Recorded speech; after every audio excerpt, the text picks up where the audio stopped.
ఏదైతే marks Engels తెలియజేసినటువంటి Marxist సిద్ధాంతాన్ని రష్యాలో ఆచరణ రూపంలో కార్యరూపం దాల్చినటువంటి వ్యక్తి కామ్రేడ్ లెనిన్ అక్టోబర్ విప్లవాన్ని, అక్కడ కార్మిక వర్గ రాజ్యాన్ని, దోపిడీ లేని వ్యవస్థను నిర్మించడంలో కీలకమైనటువంటి పాత్ర పోషించి అక్టోబర్ విప్లవాన్ని సాధించడం జరిగింది.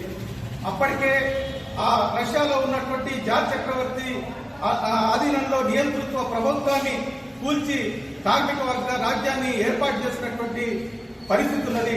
మార్క్స్ ఎంగిల్స్ నినాదాన్ని ఈరోజు ప్రపంచమంతటా ఆచరిస్తున్నటువంటి పరిస్థితి ఉన్నది.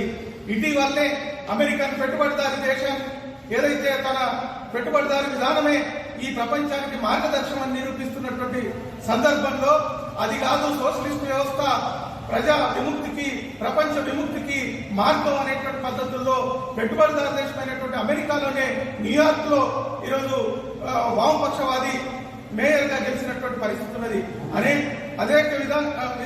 అదే రకంగా అనేక దేశాల్లో ఇప్పటికీ ఈ పెట్టుబడిదారి విధానానికి వ్యతిరేకంగా ప్రజా పోరాటాలు ఉధృతమవుతున్నటువంటి పరిస్థితులు మనం చూస్తూ ఉన్నాం. భారతదేశంలో కూడా ఈరోజు ఇక్కడ ఉన్నటువంటి ప్రభుత్వం పెట్టుబడిదారి విధానాన్ని జాతీయత భావం పేరుతోటి ప్రజా సమస్యల్ని పక్కదోవ పట్టిస్తున్నటువంటి పరిస్థితుల్లో ఈ మార్క్సిజం లెనినిజం అనుగుణంగా ఇక్కడ కూడా కార్మిక వర్గ రాజ్యాన్ని స్థాపించడం కోసం సిపిఎం పార్టీ కట్టుబడి ఉందని తెలియజేస్తా ఉన్నాం.